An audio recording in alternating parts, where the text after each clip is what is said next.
আমাদের অত্যন্ত মেধাবী এবং দক্ষ সংগঠক ইসমাইল হোসেন শাকিল,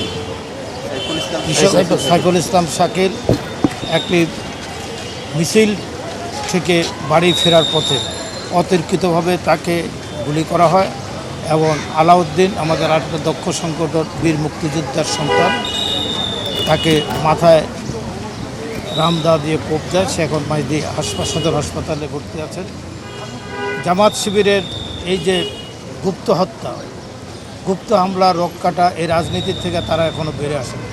তারা দেশের ন্যায় বিচারের কথা বলেন, তারা দেশের শান্তির কথা বলেন এবং এর প্রমাণ হলো যে তারা দেশে একটি অশান্তি চায়, দেশে একটি অরাজক অবস্থা চায়। ৭১ সালের মতো তারা আবার গুপ্ত হত্যা শুরু করেছে।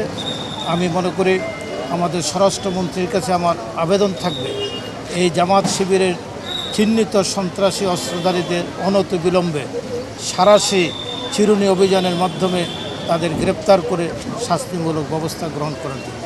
আমি শাকিলের পরিবারের প্রতি সমবেদনা জানাই এবং সমগ্র ঢাকা মেডিকেলের সমস্ত ডাক্তার, বিশেষ করে আমাদের স্বাস্থ্য সম্পাদক ডাক্তার রফিককে ধন্যবাদ দিই। তাদের তড়িৎ ব্যবস্থার কারণে শাকিল এখনও আল্লাহর রহমতে জীবিত আছেন।